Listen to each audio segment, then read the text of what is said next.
और ये मीटिंग का जो सिलसिला है 1 नवंबर से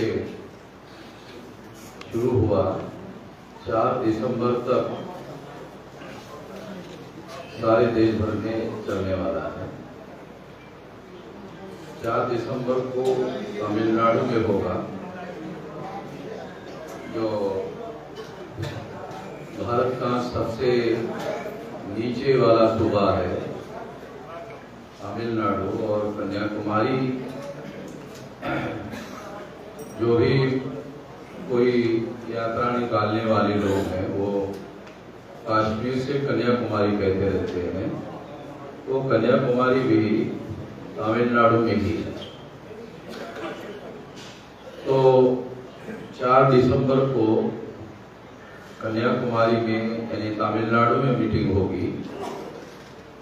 तो डेली मीटिंगें चल रही है। रात में मैं 4 बजे ग्वालियर से दिल्ली आया और फिर मॉर्निंग में फ्लाइट पकड़कर अमृतसर, और अमृतसर से सीधा विदाउट नॉन स्टॉप, मतलब हम लोग किसी प्रकार का स्टॉप दिए बगैर यहाँ लुधियाना में आए। फिर भी लगभग मुझे लगता है 5 बजे का समय हो गया है, 2 मिनट बाकी है अभी।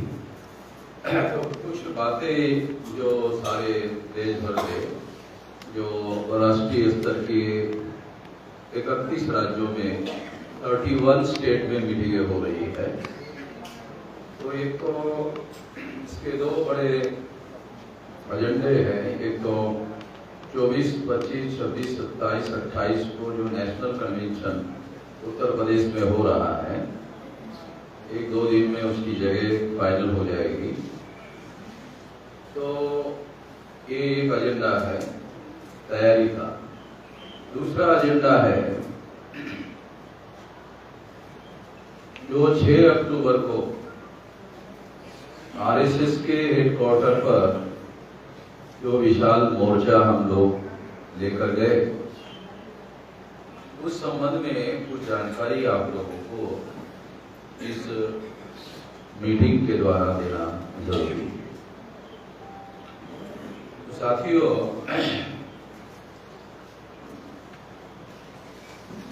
6 अक्टूबर को 45,000 लोगों ने गिरफ्तारियां दी। 2 लाख लोग नागपुर की सड़कों पर थे और नागपुर से 200 किलोमीटर दूर तक, यानी जितने रोड नागपुर में आ रहे थे, नागपुर को कनेक्टेड थे, वो सारे रोड पर 200 किलोमीटर तक हमारी गाड़ियों को रोका गया।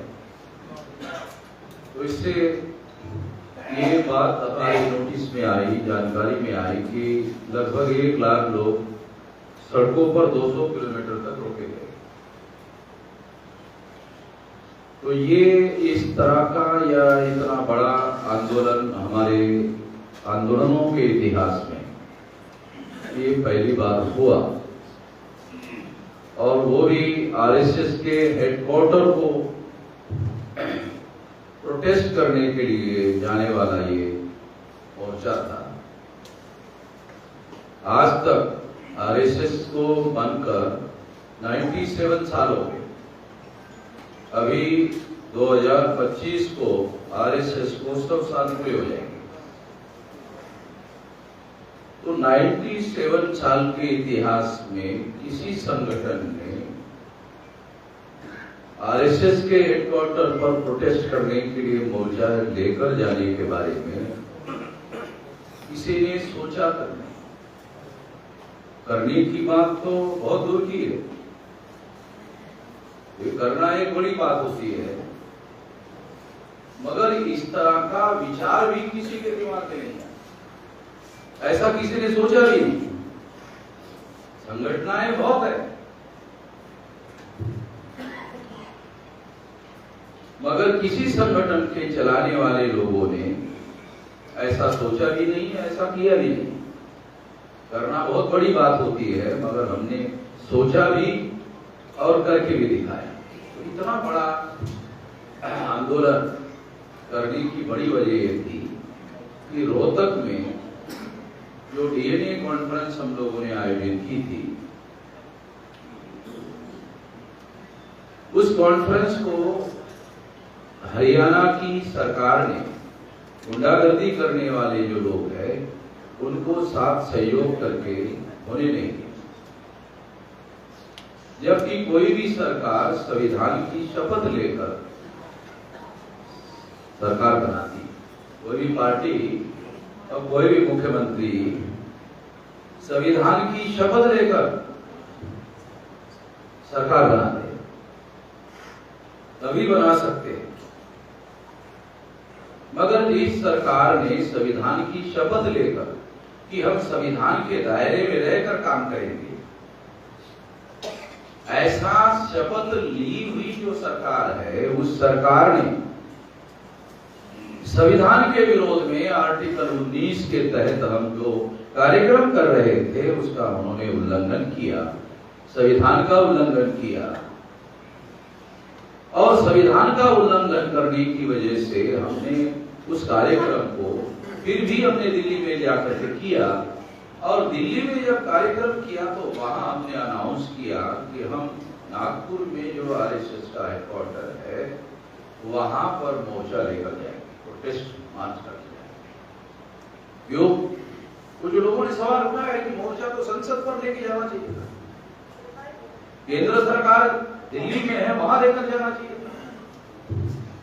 तो हमने कहा कि जो दिल्ली में सरकार चलाने वाले लोग हैं उसके माई बाप तो नागपुर में रहते हैं, बच्चों के विरोध में मोर्चा लेकर जाने का उनके बाप को पकड़ना चाहिए, बच्चों का बंदोबस्त अपने आप हो जाएगा। तो इसलिए हमने ये मोर्चा जो है वो नागपुर में जहां आरएसएस का हेडक्वार्टर है वहां लेकर, तो इतना बड़ा मोर्चा जो है जब हम लेकर गए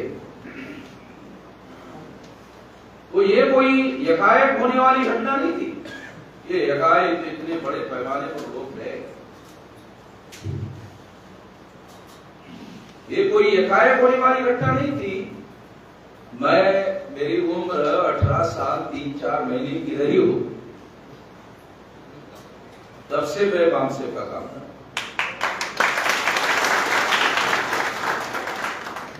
और आज मेरी उम्र 65 साल 21 नवंबर को 65 साल मेरे पूरे हो गए। तो 18 साल 3-4 महीने की उम्र को अगर निकाल दिया जाए तो ये 46 साल से लेकर 9 महीने कितने होते हैं? 46 प्लस 9 महीने का समय हो रहा है। तब से मैं इस समाज की संगठित शक्ति निर्माण करने का कार्य कर रहा हूं। जब मैं शुरू में इस काम को, क्योंकि ये बताया जाना जरूरी है आप लोगों को, जब शुरू में हम काम कर रहे थे, महाराष्ट्र में औरंगाबाद है जहां बाबा साहब अम्बेडकर के द्वारा मिलिंद कॉलेज बनाया गया, ये बाबा साहब अम्बेडकर के द्वारा स्टैब्लिश किया हुआ कॉलेज है। और वहां मुझे पढ़ने का सौभाग्य प्राप्त हुआ। वहां पढ़ने के अलावा बहुत कुछ और पढ़ाया जाता है।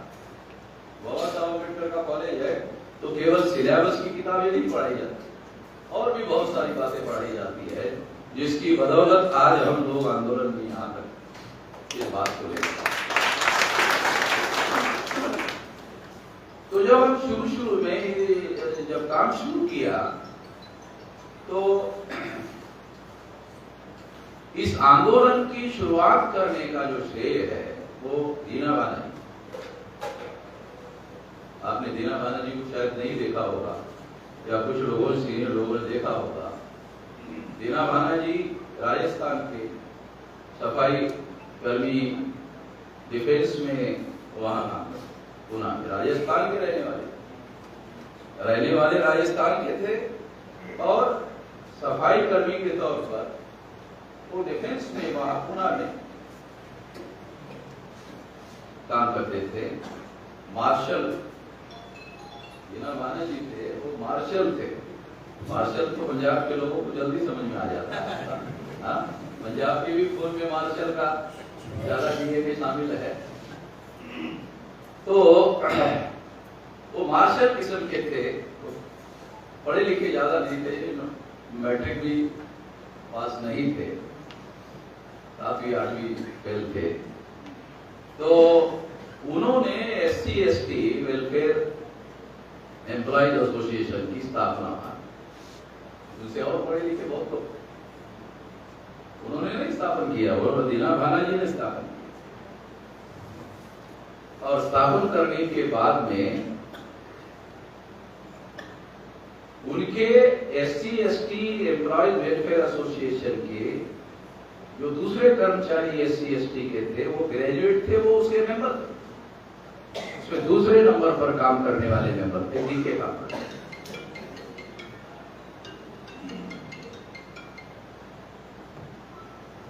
वे BSc ग्रेजुएट थे।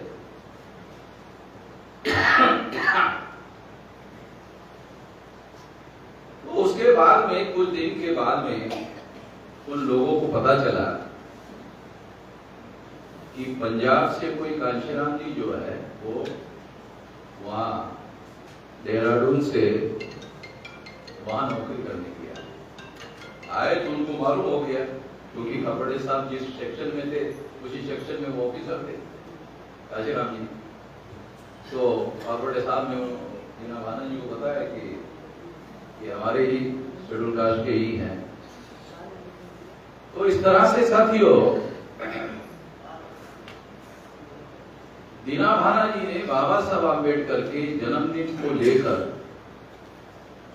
एक संघर्ष शुरू हो गया। वो जो जनरल मैनेजर था तमिलनाडु का ब्राह्मण, ये अनुसूचित जाति के अध्यक्ष होने की वजह से उन्होंने, जनरल मैनेजर ने डिमांड किया जनरल मैनेजर को कि बाबा साहब आम्बेडकर की जन्मदिन की छुट्टी हमारे डिपार्टमेंट में होनी चाहिए। तो जनरल मैनेजर ने बाबा साहब का नाम लेकर गाली दिया, तो बहुत गुस्सा आया दीना भाना जी, और उसके लिए उन्होंने आंदोलन शुरू कर दिया। जो आंदोलन शुरू कर दिया तो दीना भाना जी को उन्होंने सस्पेंड, सस्पेंशन का जो लेटर दिया उसका जवाब डीके खापड़े ने अंग्रेजी में लिख कर दिया। जनरल मैनेजर को लगा कि ये तो ज्यादा पढ़े लिखे नहीं है दीना भाना जी, तो अंग्रेजी में कैसे जवाब दे सकते हैं। तो पता किया कि कौन आदमी है लिख कर देने वाला, तो पता चला कि डीके खापड़े, तो उसने डीके खापड़े को भी सस्पेंड किया। अब ये दोनों सस्पेंड हो गए।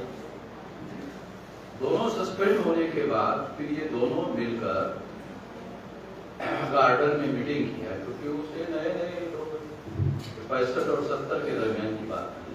तो उस समय हमारे लोग जो है भी धीरे धीरे डिपार्टमेंट में आने लगे। तो किसी संगठन का कोई दफ्तर या कोई ऑफिस नहीं हुआ करता था, तो गार्डन में जाकर उन्होंने मीटिंग की।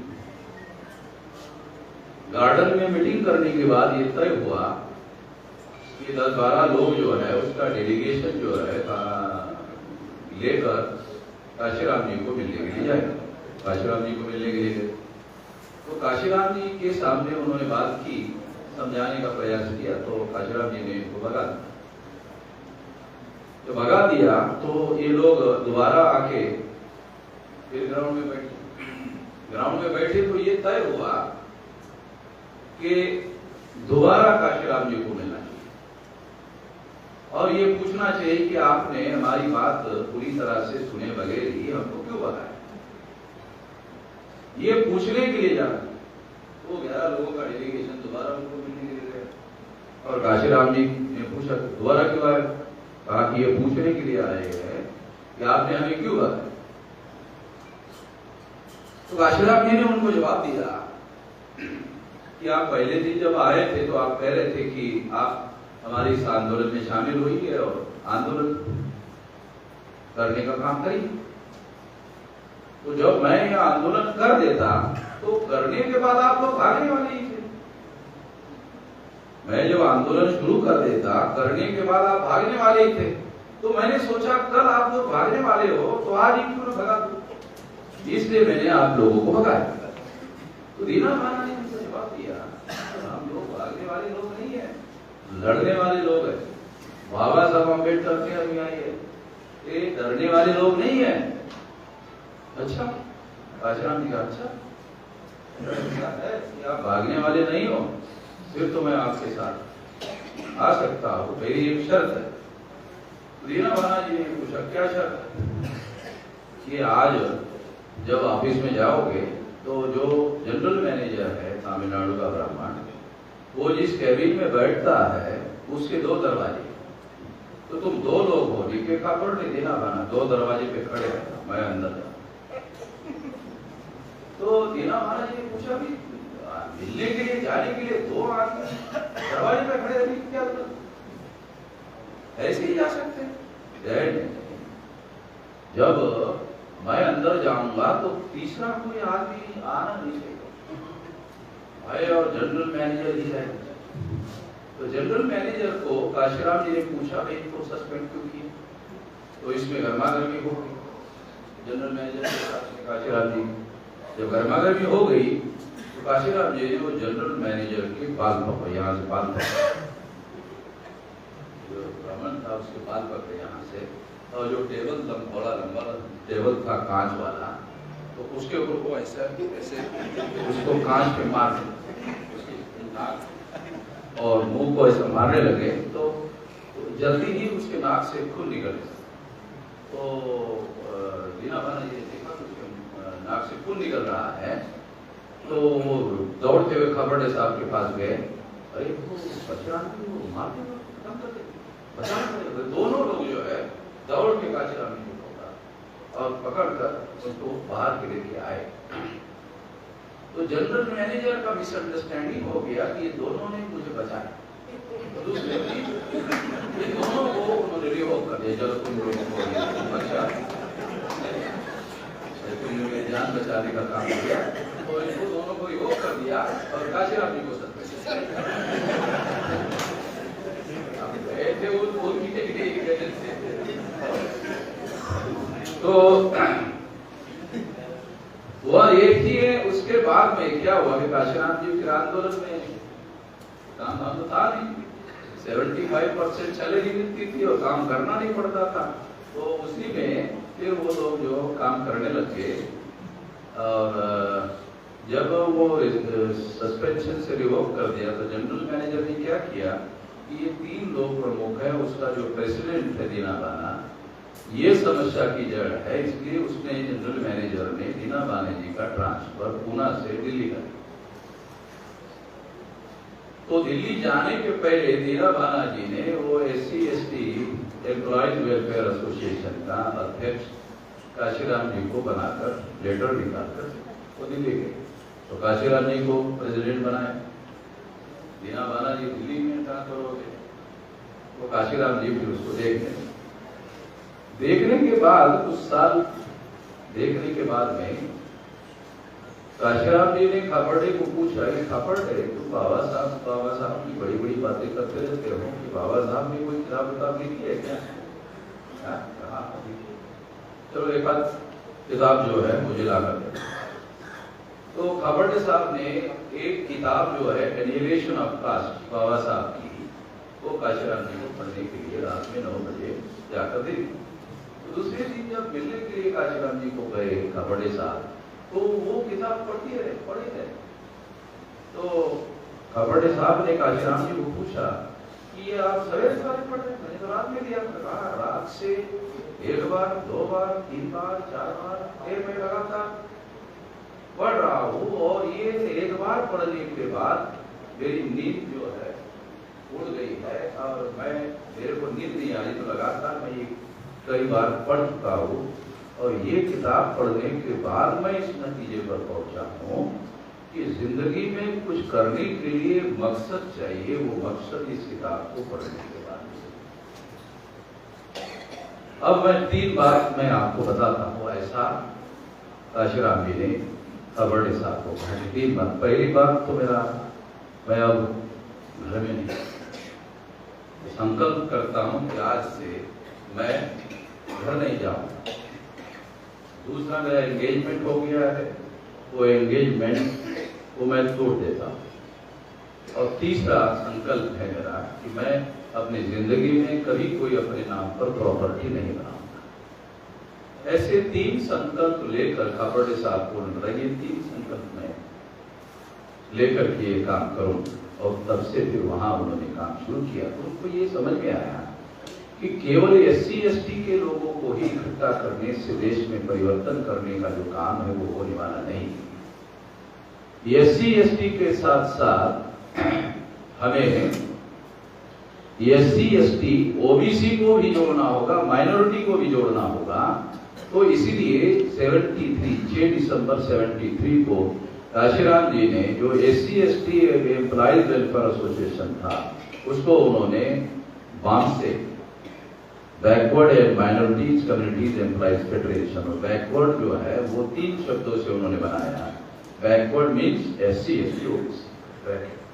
तो इस तरह से एक नया संगठन 6 दिसंबर जो बाबा साहब अम्बेडकर का महापरिनिर्वाण दिन है उस दिन को उन्होंने इसको शुरू किया, जिसको उन्होंने नाम दिया कंसेप्शन ऑफ बाम से। और 6 दिसंबर 78 को काशीराम जी ने बोट क्लब, जो दिल्ली में बोट क्लब है मैदान, वहां उस समय कार्यक्रम करने के लिए अलाउ किया जाता था, अब अलाउ नहीं किया जाता है। तो वहां पर उन्होंने कार्यक्रम किया और कार्यक्रम करके बर्थ ऑफ बामसेट का अधिवेशन, पहला जो बामसेट का अधिवेशन हुआ वो पहले नंबर का अधिवेशन नहीं था, उसका नाम था बर्थ ऑफ बामसेट कन्वेंशन। उसके बाद 1 नंबर उस पहला जो नेशनल कन्वेंशन था बामसेट का, उसका नाम था birth of BAMCEF convention, boat club Delhi. तो साथियों, हमने इस काम को जब शुरू किया तो हमारे पास कोई ज्यादा जानकारी नहीं थी। पूना से खापर्डे साहब आते थे। इस हिसाब से अगर देखा जाए तो सीनियर मोस्ट दीना माना जी थे, दूसरे नंबर के नेता इस आंदोलन के डीके खापर्डे थे, और तीसरे नंबर पर काशीराम। तो काशीराम जी पहले नंबर पर कैसे आ गए? क्योंकि ये दोनों रिवोक हो गए और काशीराम जी को सस्पेंड किया गया। जब ये आंदोलन में ज्यादा सक्रिय हो गए तो हाई कोर्ट ने काशीराम जी के फेवर में निर्णय दिया। तब तक वो आंदोलन में बहुत आगे गए थे और इसलिए उन्होंने कहा कि अब मैं नौकरी करने वाला नहीं। तो इस तरह से इस आंदोलन को आगे बढ़ाया गया। तो खापर्डे साहब को पूना से हम लोग औरंगाबाद, मैं औरंगाबाद में रहता था, औरंगाबाद में मेरा जॉब था, तो वहां हम लोग बुलाते थे। तो वो 6 बजे से 9 बजे का शाम का कार्यक्रम होता था। दूसरे दिन मंडे को लोग जो है वो पूना में जाकर के ड्यूटी पर ज्वाइन करते थे। तो रात में 10 बजे के बाद हम उनको बस स्टैंड छोड़ने के लिए जाते थे। तो बस स्टैंड पर खड़े खड़े हम उनको सवाल पूछते थे, तो सवाल का जवाब देते थे। तो गाड़ी लगी रहती थी, वो गाड़ी चली जाती, जवाब देना चाहते थे। फिर दूसरी गाड़ी लगती थी, वो जवाब देना शुरू रहता था। हम एक सवाल हुआ तो दूसरा पूछते थे, दूसरा हुआ तो तीसरा पूछते थे। तो कभी कभी रात के 2 बज जाते थे, कभी कभी रात के 4 बज जाते थे। वो गाड़ी में बैठते नहीं थे, हमारे सवालों का जवाब नहीं देते थे। तो उसकी वजह से हमें ये आंदोलन को जानने और समझने का जो कार्यक्रम लेकर हम प्रयास करते थे, उससे ज्यादा सवाल जवाब से हमें बहुत ज्यादा जानकारी थी। जो बस स्टैंड पे खड़े खड़े होकर के जानकारी हम लेते थे, वो जानकारी हमको वहां मिली। और उसकी वजह से पहली बार मुझे ये रियलाइज हुआ, ये एहसास हुआ कि हमारे इस देश में अगर कोई बड़ा बदलाव करना है तो बड़ा बदलाव करने के लिए संगठित शक्ति का होना बहुत जरूरी है। अगर कोई बड़ा परिवर्तन हम इस देश में लाना चाहते हैं तो वो परिवर्तन लाने के लिए संगठित शक्ति होना बहुत जरूरी है। संगठित शक्ति के बगैर हम कोई बड़ा परिवर्तन नहीं ला सकते। जब ये बात मुझे रियलाइज हुई तो मैंने भी संकल्प किया कि मैं इस काम को संगठित शक्ति निर्माण करने के लिए अपना जीवन लगाऊंगा। तो तब से लेकर अब तक जो है हम लोग अभी 46 साल और 9 महीने का समय हो गया है। तो इतना लंबा समय लगाकर 31 राज्यों में 567 जिलों में 4000 के ज्यादा तहसीलों में 22,000 से ज्यादा ब्लॉक में और 1.5 लाख से ज्यादा गांवों में संगठन फैला। इतना लंबा समय लगाने के बाद इतना बड़ा संगठन और इतनी बड़ी संगठित शक्ति निर्माण करने में कामयाब हो गए। इतना लंबा समय लगाने के बाद हुए कामयाब, उसकी वजह से 45,000 लोग जेल में गए। नागपुर में 2 लाख लोग सड़कों पर थे और 1 लाख के लगभग लोग जो है वो 200 किलोमीटर तक जो हमारी गाड़ियां सड़कों पर रोक दी। 1 लाख लोग वहां पर। इतना बड़ा आंदोलन जो है हम लोगों ने लगातार जो आंदोलन किए, तो इतना बड़ा आंदोलन इतिहास में हमारे कभी नहीं हुआ। वामसिफ के इतिहास में, भारत मुक्ति मोर्चा के इतिहास में, बहुजन क्रांति मोर्चा के इतिहास में इतना बड़ा आंदोलन इसके पहले कभी नहीं।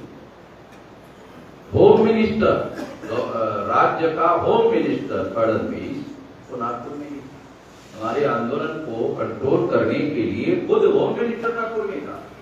वो चड्डी वाला आदमी था आरएसएस का, और आरएसएस ने उसको नागपुर में ही रखा। तो जब इतने लोग थे तो जेल भरने के लिए गाड़ियां लाते थे, जितनी गाड़ियां लाकर भरते थे उससे ज्यादा लोग दोबारा आ जाते। असिस्टेंट पुलिस कमिश्नर डॉक्टर विलास खरात के सामने जाके खड़ा।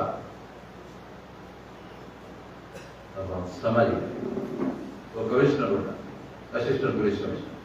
अब हम समझ गए हैं आप लोगों ने 2-3 लाख लोग नागपुर में लाकर बसाए हैं और हमें पुलिस वालों को पता ही नहीं चल रही है।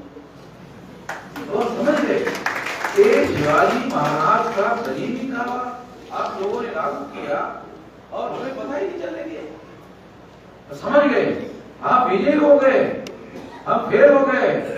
8,000 पुलिस हमने यहाँ लगाई और 8,000 पुलिस जो है वो कुछ काम नहीं कर रही है, कोई कुछ नहीं हो रहा है। कोई लोग आपका आदमी जो है, आपके लोग जो है वो हम लेफ्ट राइट कर रहे हैं, बंदूकें उठा रहे हैं, नीचे कर रहे हैं, वो डरता नहीं है। अजीब तो हिंसा करते नहीं। खाली और एक अजीब बात है, इतने लाखों की भीड़ में एक 4 व्हीलर गाड़ी आकर के फंस गई। आमतौर पे दूसरे लोग होते तो गाड़ी के ऊपर चढ़ के नाचते, ऐसा होता है, बहुत देखा गया है। मगर हमारे लोगों ने वो गाड़ी को उंगली तक नहीं लगाई। आंदोलन समाप्त होने के बाद गाड़ी का मालिक आकर गाड़ी लेके गया।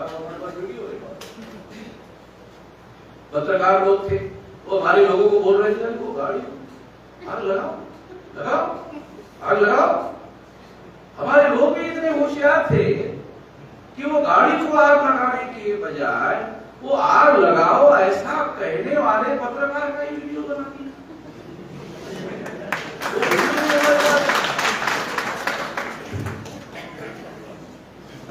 इतने साल की मेहनत से लोगों को, क्योंकि आर्टिकल 19 जो संविधान का है वो जो अधिकार है वो हिंसा के करने के लिए वो अधिकार बहाल नहीं है। आप संगठन बना सकते हैं, संगठन चला सकते हैं, आंदोलन कर सकते हैं, विचार की अभिव्यक्ति कर सकते हैं, मगर शांतिपूर्ण तरीके से कर सकते हैं। ये अधिकार आर्टिकल 19 में संविधान में बाबा साहब अम्बेडकर ने लिखा। तो हिंसा के आधार पर यह अधिकार नहीं है, तो शांतिपूर्ण तरीके से आप ज्यादा से ज्यादा संख्या में लोगों को ला करके ऐसा कर सकते हैं। हमारे लोगों ने ये बात को समझा और वो पत्रकार जो आरएसएस का ज्यादा संभावना है, वो चाहता था कि हिंसा हो जाए और सरकार को गोली चलाने का मौका मिले। तो हमारे लोगों ने बिल्कुल भी हिंसा का सहारा नहीं लिया और आंदोलन जो है बहुत शांतिपूर्ण तरीके से करने का काम किया। तो असिस्टेंट पुलिस कमिश्नर को ये कहना, और होम मिनिस्टर के आदेश पर पुलिस कमिश्नर मुझे मिलने के लिए सदर पुलिस चौकी के मुझे डिटेल करके रखा, तो वहां मुझे मिलने के लिए स्वाभाविक है कि अगर पुलिस कमिश्नर फैसला करता तो वो अपने पुलिस वालों को बोलकर गाड़ी में बिठाकर मुझे कमिश्नर ऑफिस लेके जाता, क्योंकि मैं तो डिटेन देता। मगर मैं समझ गया कि ये होम मिनिस्टर ने ऑर्डर दिया होगा, तभी ये कमिश्नर मुझे मिलने के लिए सदर पुलिस चौकी में आया। जब आया तो वो 200 कमांडो को प्रोटेक्शन में आया। तो मैंने वहां नागपुर तो हमारे लोगों का ही इलाका है, तो मैंने एक इंस्पेक्टर को पूछा कि 200 कमांडो लेकर कमिश्नर साहब क्यों आए? कहा कि आपके लोग सारे नागपुर में फैले हुए हैं, तो उनको ऐसा लग रहा था कि कहीं कमिश्नर साहब को पकड़ना चाहिए, इसलिए वो 200 कमांडो लेकर के पैरामिलिट्री फोर्सेस के कमांडो लेकर के यहाँ मिलने के लिए आए। तो असिस्टेंट पुलिस कमिश्नर को कमिश्नर ने मेरे पास भेजा और कहा कि कमिश्नर साहब आपको बुला रहे हैं। तो मैंने कमिश्नर ऑफिस जहाँ बैठे थे वहां गया और कमिश्नर ने मुझे पूछा कि अब आगे आपका क्या करने का इरादा है? इधर मुझे डिटेन करके बैठा और मेरे को इरादा पूछ रहे हो आगे क्या करने का? इधर मैं डिटेन करके बैठा हुआ हूँ, और जो करना था वो तो आपने किया, डिटेन करके काम किया। अब आप लोगों के नियंत्रण में लोग नहीं है, इस वजह से आप इधर आए। अगर नियंत्रण में होते तो आप इधर मुझे इधर नहीं आते। हमने तो हाईकोर्ट ने 4 तारीख को जब फैसला किया तो रात में मीटिंग लेके ये आंदोलन स्थगित करने का निर्णय किया और 6 तारीख को सारे लोग इकट्ठा हो जाएंगे और उसमें स्थगित करने की घोषणा करेंगे कि हेडक्वार्टर पर लेकर जाने का आंदोलन हम स्थगित करते हैं और सुप्रीम कोर्ट जो में केस लेकर जाते हैं और सुप्रीम कोर्ट जब ऑर्डर देगा तब ये दोबारा हेडक्वार्टर आरएसएस के लेके जाने का दोबारा आंदोलन शुरू करेंगे, दोबारा आ जाएंगे सारे आंदोलन करेंगे जो। मगर अभी हम लोग जो है हाईकोर्ट ने रोक लगाई है, इसलिए सुप्रीम कोर्ट के ऑर्डर पर करेंगे और तब तक यह आंदोलन स्थगित होगा और उस आंदोलन को दूसरे तरीके से 4 चरणों का दूसरा आंदोलन घोषित करेंगे। जब लाखों की भीड़ यहाँ आएगी तो वहां जाकर मैं ये अनाउंस करूंगा। मैंने कहा ये ऐलान मैंने किया था कि 6 तारीख को लोगों के बीच में जाकर ये करूंगा। आपने मुझे 10 बजे डिटेन कर दिया। जब आपने मुझे डिटेन कर दिया 10 बजे, तो डिटेन कर दिया तो अब आप देखो, आपको बड़ा गर्व था, गुरूर था कि आपके पुलिस के द्वारा कंट्रोल कर ले, कर लो।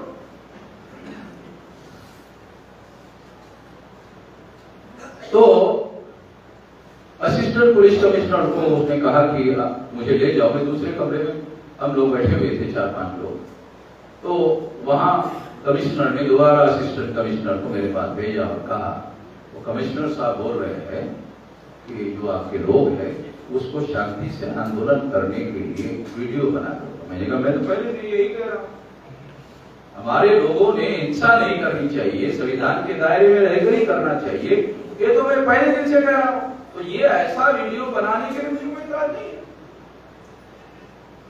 मैंने वो वीडियो बना कर दिया, देने के बाद में वो उन्होंने वहां लोगों को दिखाया तो हमारे लोगों ने कहा ठीक है हम शांतिपूर्ण तरीके से करेंगे, मगर वामन मेश्राम को छोड़े बगैर हम यहाँ से हटने वाले नहीं है। सारे लोग जो खड़े थे बैठ। तो मैंने असिस्टेंट पुलिस कमिश्नर को कहा मुझे भी बोल रहे थे, तो कमिश्नर बोलो, क्योंकि ये फैसला मुझे छोड़ने का मैं थोड़ी कर सकता हूँ। ये कमिश्नर को बोलो। तो वो कमिश्नर को जाके बताया कि लोग बोल रहे हैं कि वामन मेश्राम को छोड़े बगैर यह आंदोलन समाप्ति की घोषणा नहीं होगी। तो कमिश्नर ने फौरी बोल दिया कि छोड़ दो। 2 बजे खाना वाना खिलाया बगैर खाने खिलाए कैसे छोड़ोगे? तो इंस्पेक्टर असिस्टेंट पुलिस कमिश्नर बोले क्या खाओगे? तो कहा कि हल्दीराम भुजिया वाला ये भुजिया ये खाने का ब्रांड नेम है तो फिर अच्छा ही होगा। मैंने कहा ले आप। खाना खाकर 10 गाड़ियां में सिक्योरिटी में लेकर गए। वो इंस्पेक्टर को भी डर लगा भेजे हुए, तो 10 गाड़ियों में एक गाड़ी में लेके आया था, 10 गाड़ी में लेके प्रोडक्शन में जहां से डिटेन करने वाले के गए, क्योंकि उनको ये मालूम है लोग। तो इस तरह से ये सारा आंदोलन हुआ और जब हमने ऐलान किया था कि आरएसएस के हेडक्वार्टर पर हम मोर्चा लेकर जाएंगे, तो वहां पर नागपुर का पुलिस फोर्स लगा हुआ था आरएसएस के हेडक्वार्टर पर। तो आरएसएस के लोगों ने सेंट्रल गवर्नमेंट को लिखा कि इसमें तो मोहम्मद मेश्राम के लोग होंगे, तो नागपुर के लोग, नागपुर तो मोहम्मद मेश्राम के जाति से भरा हुआ है, लेकिन आरएसएस का जो हेडक्वार्टर है उसके इर्द गिर्द 10 लाख लोग तो मेरे जाति के रहते, नागपुर तो नाग लोगों का करके। हमारे 500 लोगों ने भीमा कोरेगांव में 28,000 पेशवा को मारा था। उनको मालूम है, तो खतरनाक लोग हैं, छोटे मोटे लोग नहीं है, तो बहुत ज्यादा बहादुर लोग है। ऐसा दुनिया के इतिहास में कोई इतिहास उपलब्ध नहीं है कि 500 लोगों ने 28,000 लोगों को भीमा कोरेगांव में, और ये अंग्रेजों ने लिख कर रखा हुआ। अंग्रेज की सारे बड़े अजीब किस्म के जो सही है वो लिख के रखे, तो उस वजह से बाबा साहब ने वो पढ़ा और हमको मालूम हो गया। तो ब्राह्मण को इतिहास लिखकर ही मतलब गायब कर देते थे। तो इस तरह से जब उनको मालूम हो गया कि ये नागपुर का पुलिस फोर्स जो है हटाओ और सेंट्रल गवर्नमेंट का पुलिस फोर्स लगाओ, तो ही प्रोटेक्शन होगा, नहीं तो प्रोटेक्शन होने वाला नहीं है आरएसएस के हेडक्वार्टर का। तो 150 लोगों को CISF, central industrial security force, paramilitary force है, वो पुलिस लोग नहीं थे, पैरामिलिट्री फोर्सेस के लोग। पैरामिलिट्री फोर्स का मतलब होता है, उनका ट्रेनिंग मिलिट्री का होता है, अर्धसैनिक बल होता है। पंजाब के लोगों को तो मालूम ही है कि अर्धसैनिक बल के लोगों के द्वारा ही संभवतः यहाँ बहुत बड़े पैमाने पर बहुत दिन तक प्रोटेक्शन में रखा गया था। तो जब 8,000 पुलिस के द्वारा वो मॉब कंट्रोल नहीं हुआ, तो फडणवीस जो आरएसएस का आदमी था, तो आरएसएस के आदमी ने उनको संपर्क किया होगा हेडक्वार्टर से, तो उन्होंने कहा कि ये लोग कंट्रोल में नहीं है, ये लाखों की संख्या आरएसएस के हेडक्वार्टर पर आ जाएगी, इसलिए आप आरएसएस का हेडक्वार्टर खाली करो, लॉक लगा के रखो। तो आरएसएस को के हेडक्वार्टर को लॉक लगाकर आरएसएस के सारे लोग भाग। ये बात जो पुलिस विभाग में जो लोग थे उन्होंने बताया कि वो लोग लॉक लगा। एक तो ये किया, दूसरा सीआईएसएफ के जो जवान हैं उससे सिक्योरिटी नहीं हो सकती, और इसलिए 70 कमांडो परमानेंट वहां लगाए जाए, ऐसा सेंट्रल गवर्नमेंट ने दूसरा ऑर्डर निकाला। वहां भी 150 के साथ साथ 70 कमांडो फोर्स लगा हुआ है। तो कमांडो के बारे में तो आपको जानकारी होगी, ये मिलिट्री का ट्रेनिंग होता है सारा का सारा।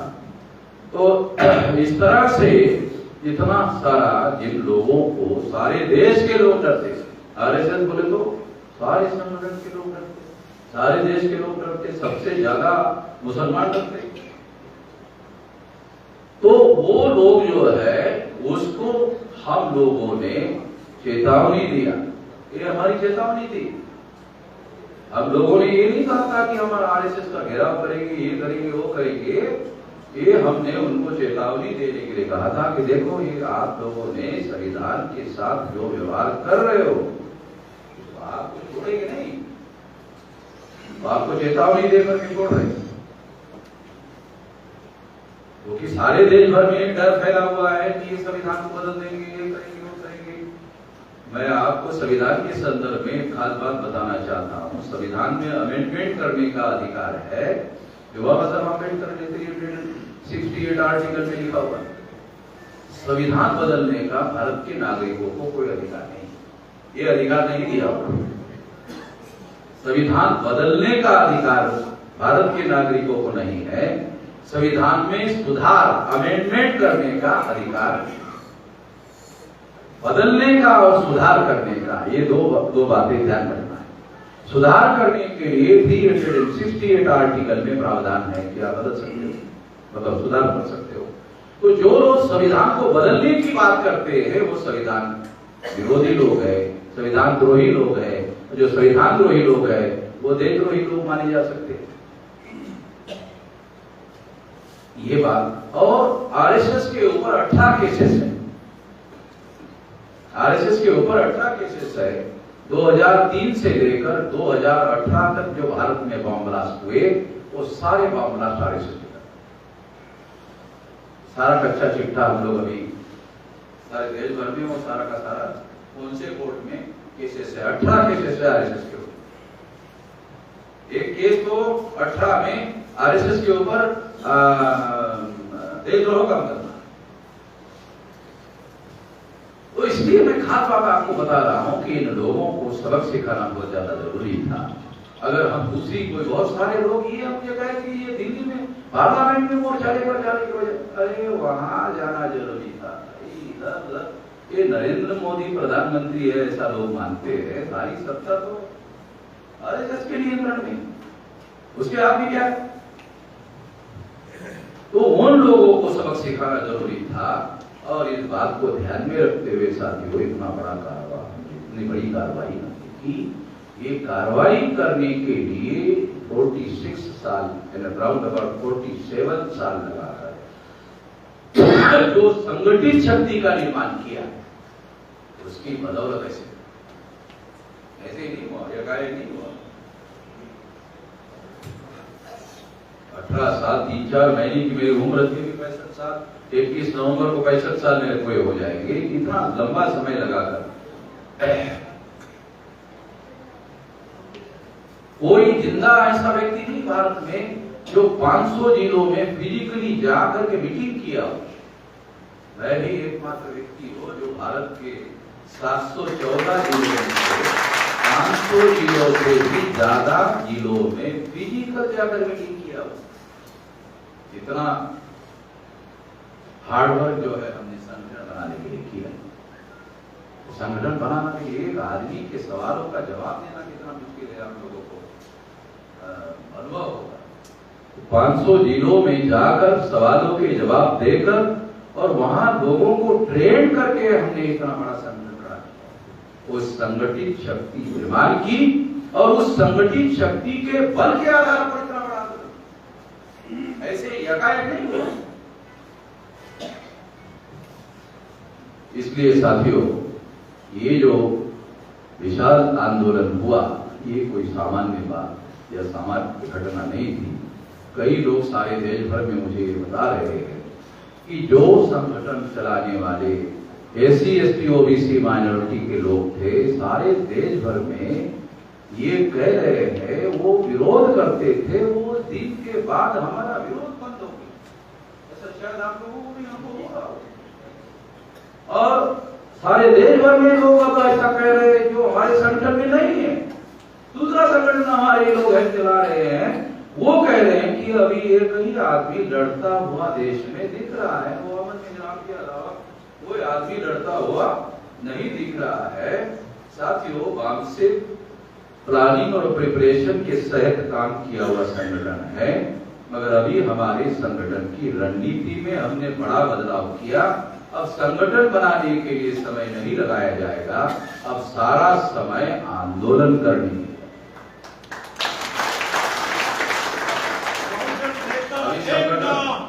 अभी संगठन बनाने के लिए समय नहीं लगाया जाएगा, अभी आंदोलन करने के लिए, एक्शन करने के लिए अभी आने वाले समय में एक्शन होगी। कोई भी काम जो है वो एक्शन होगा।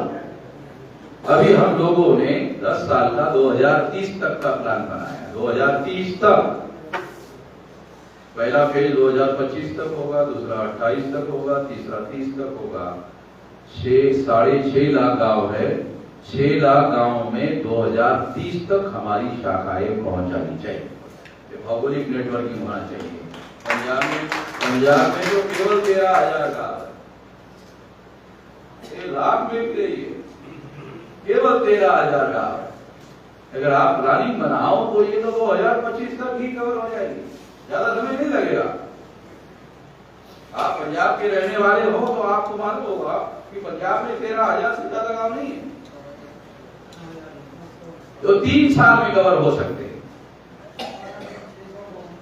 तो इसलिए से साथियों ये जो हम लोग 6.5 लाख गांवों में से अभी बंगाल से आगे आसाम, आसाम से आगे त्रिपुरा, वहां तक संगठन की शाखा है, ब्रह्मदेश के बॉर्डर पर, इधर पाकिस्तान के, इधर चाइना के बॉर्डर पर, इधर श्रीलंका के बॉर्डर पर। भारत के बॉर्डर लाइन में जितने विदेशी देश है, कोई ऐसा देश नहीं है जहां के बॉर्डर पर हमारी वामसेन की शाखा कार्यरत नहीं है। इतना विशाल संगठन हमने बनाया और इतना विशाल संगठन, इतनी विशाल शक्ति हमने निर्माण की। और ये आंदोलन, अब दो बड़ी बातें आपको बताना चाहता हूं। तो ये कि 6 अक्टूबर को संघ परिवार वर्सेस मूल निवासी परिवार, ये आंदोलन शुरू हो चुका है। भारत में संघ परिवार वर्सेस मूल निवासी परिवार, ये आंदोलन शुरू हो गया है।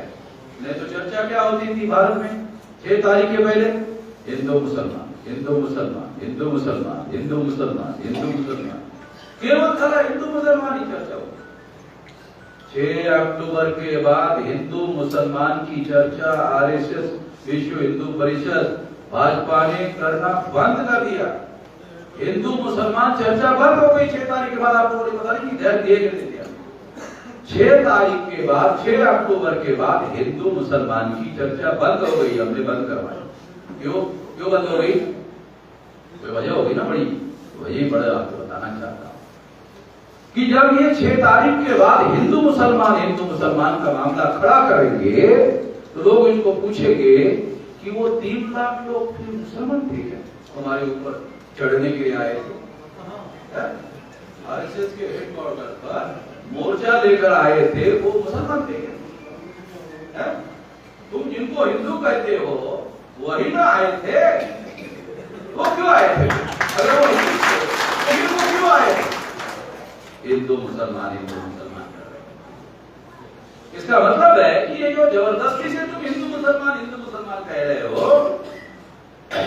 जबरदस्ती से एससी एसटी ओबीसी को ब्राह्मण लोग हिंदू कह रहे हैं। कहां गए लोग?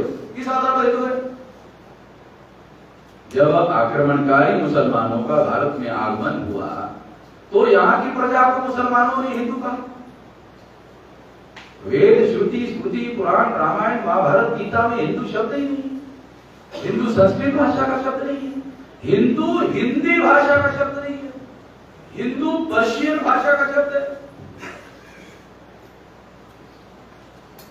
जब ये मुसलमानों का दिया हुआ शब्द है, तुम देवी मुसलमानों के विरोध में बकवास करते हो और उनका ही दिया हुआ नाम तुम्हारे धर्म के लिए लगाते हो। धर्म करने के लिए ब्राह्मणों को, अरे तुम्हारे धर्म का नाम ब्राह्मण धर्म है, कहो ब्राह्मण धर्म, कहो ब्राह्मण धर्म, कहो हिंदू धर्म का है। तुम लोग छुप के ब्राह्मण धर्म को हिंदू के आवरण में छुपाकर प्रचार क्यों कर रहे हो? खुलकर करो। जैसे वामन में हम खुलकर ब्राह्मण का नाम लेता है, तुम भी ब्राह्मण के नाम पर प्रचार करो। आरएसएस के लोगों ने सोशल मीडिया में प्रचार शुरू किया, वामन मेश्राम हिंदू विरोधी नेता। तो हमारे लोगों ने सवाल उठाया, तुम शेड्यूल कास्ट को हिंदू कहते हो, तुम शेड्यूल ट्राइब को हिंदू कहते हो, तुम ओबीसी को हिंदू कहते हो, और इनकी लड़ाई वामन मेश्राम लड़ रहा है, तो हिंदू विरोधी कैसे? इनको ही हिंदू कहते हो। अगर इनको माइनस करो तो तुम्हारे कितने बचेंगे? अभी मुझे दिल्ली में, ग्वालियर में राजपूत क्षत्रिय कहने वाले लोग आकर, राजपूत क्षत्रिय आकर मिले और उनको मैंने कहा, क्षत्रिय राजपूतों को, उनको पता है तुम क्षत्रिय कौन हो? जो एंशियंट इंडिया में नाग लोग थे, वो नाग लोगों को ब्राह्मणों ने, ये नाग लोगों का राज था भारत में, ये मौर्य साम्राज्य जो है नाग लोगों का था। नवल वियोगी का नाम सुना आपके? पंजाब का है नवल वियोगी। नवल वियोगी तो नवल वियोगी ने ये आर्कियोलॉजिकल सर्वे ऑफ इंडिया का डेप्टी डायरेक्टर थे ऑल इंडिया। उन्होंने लिखा थी Naga the ancient ruler of India. सारे देश के रूलर जो है वो नाग लोग थे। तो जब ब्राह्मणों ने पहली बार वर्ण व्यवस्था बनाई और वर्ण व्यवस्था बनाकर इसका प्रचार शुरू किया, तो आप सुनकर हैरान हो जाओगे। ये वर्ण व्यवस्था का पाली एंड बुद्धिज्म में ये रिकॉर्ड अवेलेबल है, उसमें ये लिखा हुआ है, क्या लिखा है? क्षत्रिय, फिर उसके बाद ब्राह्मण, फिर उसके बाद वैश्य, फिर उसके बाद शूद्र। हमको क्या मालूम है? ब्राह्मण, क्षत्रिय, वैश्य, शूद्र। मगर पाली एंड बुद्धिज्म में पहली बार ब्राह्मणों ने प्रचार करने के लिए वर्ण व्यवस्था घोषित किया, तो वो घोषित करने का काम उन्होंने कैसे किया कि पहले नंबर पर क्षत्रिय वर्ण।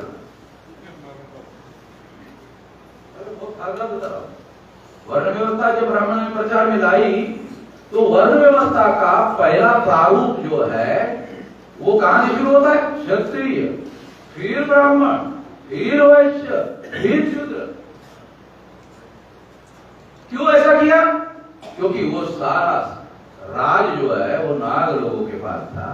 ये नाग लोगों को वर्ण व्यवस्था में एसिमिलेट करने के लिए उन्होंने उनको क्षत्रिय कहा, ताकि उनकी मान्यता क्षत्रिय वर्ण को मिले और वर्ण व्यवस्था को मिले। क्योंकि इनकी मान्यता नहीं मिलेगी तो ब्राह्मण अपने बल पर वर्ण व्यवस्था लागू नहीं कर सकते। जब पुष्यमित्र शुंग के द्वारा सम्राट ध्रुवदत्त मौर्य, जो चंद्रगुप्त मौर्य का आखिरी उत्तराधिकारी था, वो जब मारा गया, उसके बाद ब्राह्मणों ने ये जो वर्ण व्यवस्था है इसको बदला और क्षत्रिय की जगह ब्राह्मण, और पहले नंबर पर ब्राह्मण रखा, उसके नीचे क्षत्रिय। पहले क्षत्रिय पहले नंबर पर, उसके बाद ब्राह्मण।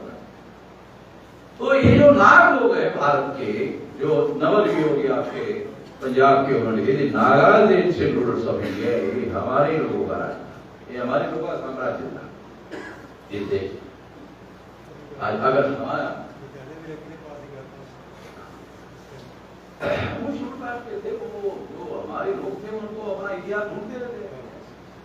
तो हमने फिर ये जो राजस्थान के, पंजाब के और उत्तर प्रदेश के, बिहार के जो क्षत्रिय और राजपूत कहने वाले लोग हैं, उन लोगों को अब मालूम हो गया कि हमारा मूल नाग लोग है। तो मेरे SC, OBC माइनॉरिटी का होगा तो आपका भी हो जाएगा उद्धार।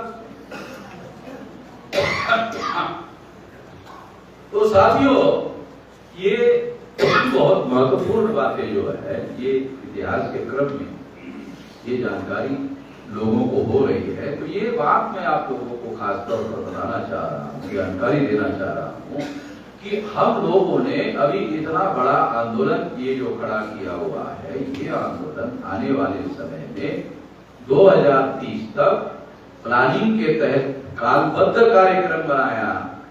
2030 तक 6 लाख गांवों का आंदोलन होगा। 6 लाख गांव में हमारी शाखाएं होगी। ये भौगोलिक नेटवर्किंग बता रहा हूं। उसके बाद दूसरी बात आपको बताना चाहता हूं, 1703 शेड्यूल कास्ट के टुकड़े हैं, जातियां हैं। 1703 शेड्यूल कास्ट की जातियों के टुकड़े कितने हैं? शेड्यूल कास्ट के टुकड़े कितने हैं? ब्राह्मणों ने टुकड़े कितने किए? 1703। ऑल इंडिया में शेड्यूल कास्ट के लोगों के 1703 टुकड़े, 801 टुकड़े आदिवासियों के, 3743 जाति के टुकड़े पिछड़े वर्ग ओबीसी के, तीनों को मिलाकर 6247 जाति के टुकड़े। ये सारे हमारे लोग हैं। हमारे टुकड़े इतने। ब्राह्मण लोग आरोप लगाते थे अंग्रेजों पर कि अंग्रेज जो है उनका सिद्धांत था डिवाइड एंड रूल, बांटो और राज करो। मगर अंग्रेजों ने बांटो और राज करो का जो सिद्धांत है, ये तो अंग्रेजों ने ब्राह्मणों से सीखा। मगर अंग्रेजों ने बांटो और राज करो का सिद्धांत में 2 टुकड़े किए, हिंदू मुसलमान। मगर ब्राह्मण इतने शैतान थे कि उन्होंने हमारे लोगों को 6247 जाति के टुकड़ों में बांटा और एक टुकड़ा उन्होंने छूत और अछूत कर दिया। छूत और अछूत। तो शेड्यूल कास्ट को उन्होंने अछूतों में डाला और बाकी सारे लोगों को छूत में डाला। तो इस तरह से भी ये बहुत माइक्रो लेवल पर इसकी अंडरस्टैंडिंग होना बहुत जरूरी है। जब तक बाबा साहब अम्बेडकर का लिटरेचर आप नहीं पढ़ोगे तो आपको ये समझ ही नहीं आएगा ब्राह्मणों का जो सोशल ऑर्डर है वो किस तरह से काम करता है। तो ये सारे टुकड़ों को हमारा जो कार्यक्रम है उसको समझो, हमारा जो कार्यक्रम है उसको समझो। ये 6247 जाति के जो टुकड़े हैं उसको जगाना होगा। पहला कार्यक्रम हमारा जगाने का।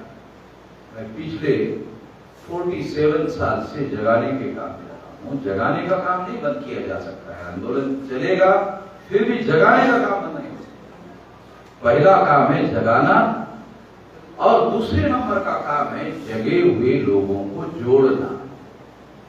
पहला काम है जगाना और दूसरा काम है जगे हुए लोगों को जोड़ना और तीसरा काम है जोड़े हुए लोगों की शक्ति का निर्माण करना।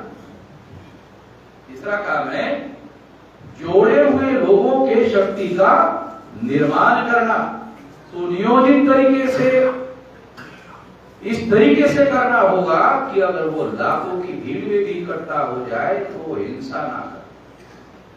नहीं तो हथियार सरकार के पास ज्यादा है, लोगों के पास हथियार नहीं होते। पंजाब के लोगों को बताने की क्या जरूरत है? पंजाब के लोगों को तो ज्यादा तजुर्बा है कि हथियार भारत सरकार के पास ज्यादा है ना, है कि नहीं? ऑपरेशन ब्लू स्टार में तो आप लोगों को मालूम ही होगा, आपको नहीं मालूम होगा तो मेरे को तो मालूम ही नहीं। ऑपरेशन ब्लू स्टार में मिलिट्री लगाया। मिलिट्री कभी भी देशवासियों के विरोध में इस्तेमाल नहीं हो सकती। मिलिट्री का फंडामेंटल प्रिंसिपल है मिलिट्री कभी अपने देशवासियों के खिलाफ में इस्तेमाल नहीं। मिलिट्री एक्सटर्नल एक्शन है, दूसरे देशों के लोगों का हमारे देश पर आक्रमण होगा तो उसको रोकने के लिए, उसको रिटेलिएट करने के लिए मिलिट्री है। मगर ब्राह्मणों की सरकार है, ब्राह्मणों ने मिलिट्री का उपयोग देशवासियों पर किया। ये बड़ा एक्शन भारत में ऑपरेशन। तो हथियार उन लोगों के पास ज्यादा है। हम लोगों को हमारा आंदोलन जन आंदोलन में रूपांतरित करने के पहले हम लोगों को जो शांति है, शांति जो है संविधान के दायरे में रहकर संगठित शक्ति निर्माण करने का जो काम है, ये तीसरे नंबर का कार्यक्रम है। चौथे नंबर का काम है जो संगठित शक्ति आपने निर्माण की उस संगठित शक्ति का उपयोग और प्रयोग संविधान के दायरे में करना। ये चौथा, ये चार काम। हर काम के लिए अलग तरह की बुद्धि लगती है।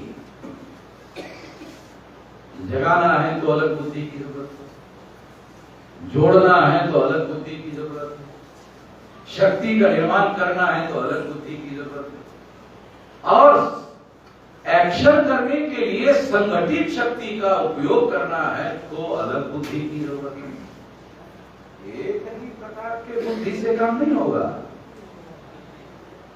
तो आप अंदाजा लगा सकते हो कि कोई आंदोलन करने के लिए कितना ही बड़ी पूंजी दिमाग की लगानी है। सामान्य बुद्धि का काम नहीं है। उस तरह से इस काम को कराया जा रहा है, बहुत योजनाबद्ध तरीके से कराया जा रहा है और 2030 तक कोई गांव बचेगा नहीं। 6 लाख गांव का संग्रह खड़ा हो जाएगा। ये 10 साल ज्यादा नहीं। बुढ़ा आदमी होगा ना वो मेरी बात सुनकर वो मरेगा नहीं। अभी तो 10 ही साल क्योंकि उम्मीद पर दुनिया कायम होती है। मैं देहात का रहने वाला हूँ। देहात में बूढ़े माँ बाप जब पेड़ पर होते हैं तो बोलते कि नहीं मेरा बेटा दिल्ली में नौकरी कर रहा है, उसका आखिरी बार चेहरा देखे बगैर नहीं बनता। तो जाता है, आखिरी बार ऐसा देखती है, माँ देखती है, बाप निकलता है, उसका प्राण निकलता है। तो प्राण निकलता ही नहीं, अटका रहता है। आप लोगों को पता ही मालूम नहीं है। मैं तो देहात का आदमी हूँ तो मैं अपना तजर्बे की बात बोल रहा हूँ कि माँ बाप का प्राण अपने प्रियजनों का चेहरा देखे बगैर तो कभी प्राण नहीं निकलता। तो ये उम्मीद की वजह से प्राण अटका रहता है। तो मैं वो उम्मीद आपको बता रहा हूं कि 2030 तक 6 लाख गांवों का संगठन खड़ा हो जाएगा। यानी ये लोगों के ऊपर नहीं छोड़ रहे हम लोग, ये हम लोग कार्यक्रम बनाकर ये काम हम करवाएंगे लोगों से। बड़ा काम तो कर लिया है, अभी गांव में जाकर लोगों को इस आंदोलन का प्रचार प्रसार करके जोड़ा जाएगा। एक तो ये भौगोलिक नेटवर्किंग का काम है, दूसरा 6247 जाति के टुकड़ों को जोड़ने का कार्यक्रम है, वो है सोशल नेटवर्क। ये दो कार्यक्रम हम लोग 10 साल में अमल में लाएंगे तो 6 लाख गांव में, एक गांव में 2 आदमी को तैयार करो, 6 लाख इंटू 2 12 लाख, 10 आदमी तैयार करो, 6 लाख इंटू 10 60 लाख। अगर आपने 100 लोगों को तैयार किया 6 करोड़। अगर एक गांव में आपने 100 लोगों को तैयार किया 6 लाख इंटू 100 6 करोड़, 200 तैयार किया 12 करोड़, 250 तैयार किया 15 करोड़, और 15 करोड़ लोग अगर आपने सड़कों पर उतार दिया तो क्या होगा?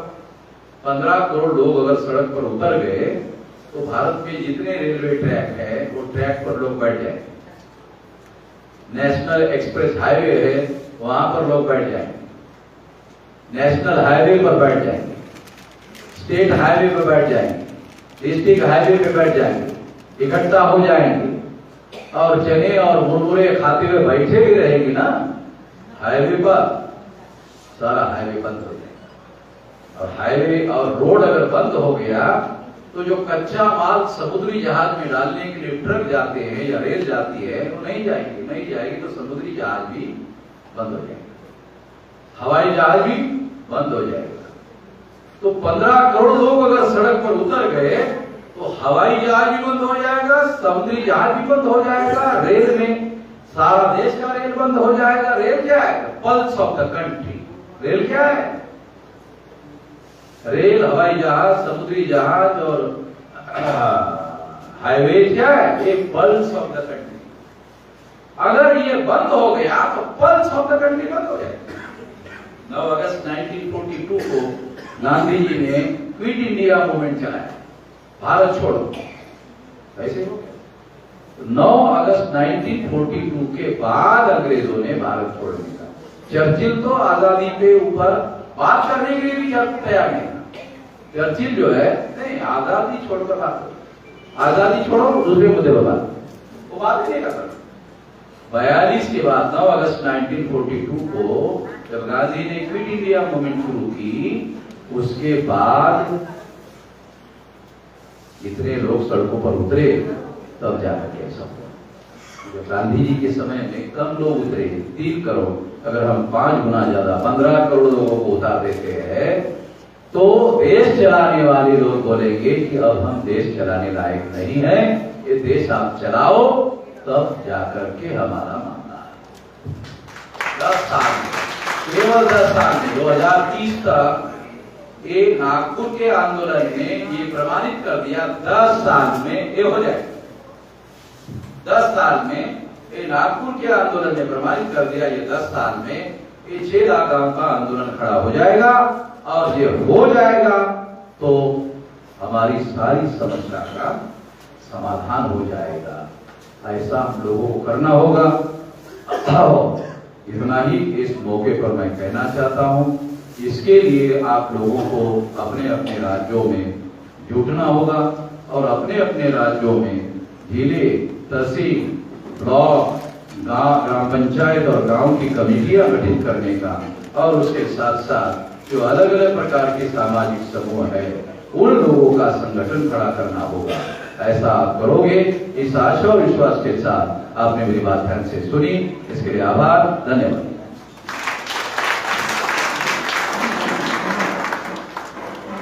साथियों और पंजाब के यूनिट वालों बाबू देशराम जी को निधि दी जाएगी अंदोलन निर्माण के लिए और 2.5 लाख रुपए का चेक जो उन्होंने भेंट किया जाएगा। 85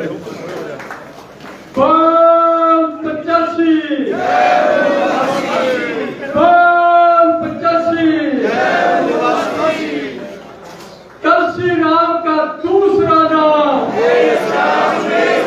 कलसी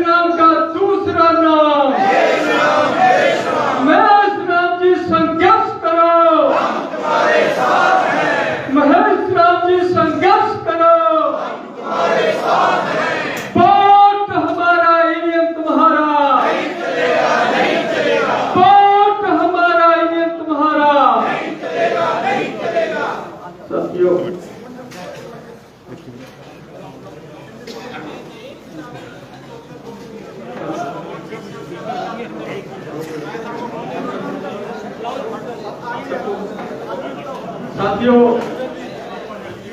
वो काका साइड पे हो जाओ।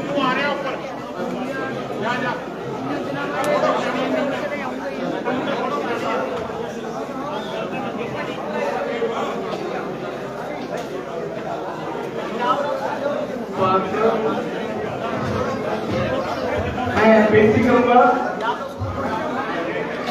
हाँ जी, पार्षद अकरम मसीह जी कृपा करके स्टेज पे आ जाए, वो अपना नियुक्ति पत्र लगाएंगे।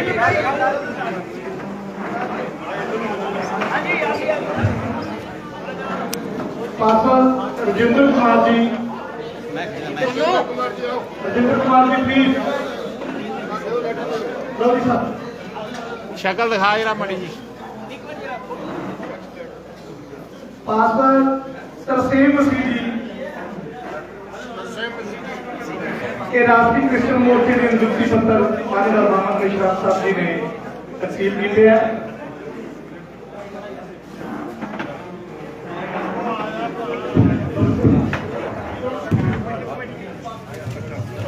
पत्रकार देव सराभा जी को मोहम्मद मिश्रा साहब जी का रुतबा दे के सम्मान किया जाएगा। पत्रकार देव सराभा जी ਜਿਹੜੇ ਕਿ ਬੰਦੀ ਸਿੰਘਾਂ ਦੇ ਮੋਰਚੇ ਨਾਲ ਬੈਠੇ ਨੇ पैसे क्या ठीक और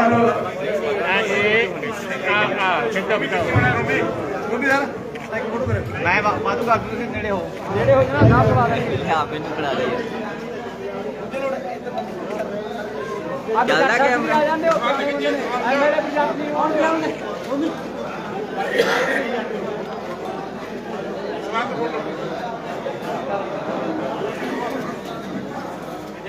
नेड़े हो जा साहब दे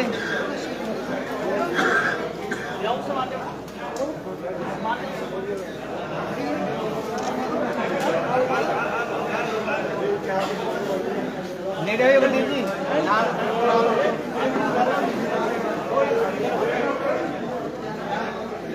डॉक्टर सर कर दिया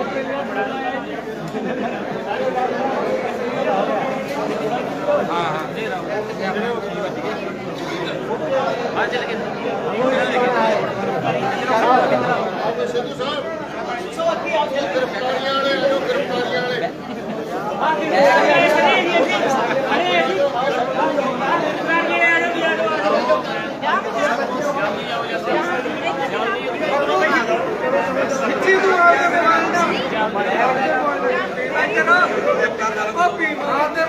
सर गिरफ्तारियों वाले ऊपर आ जाए सर सभी जाओ दीदी बेटे जाना ऊपर चले जाओ हाँ लेडीज नु आ जाते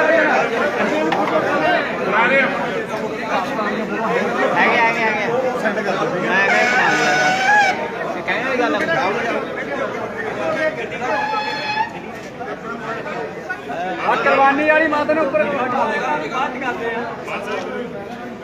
आ केड़े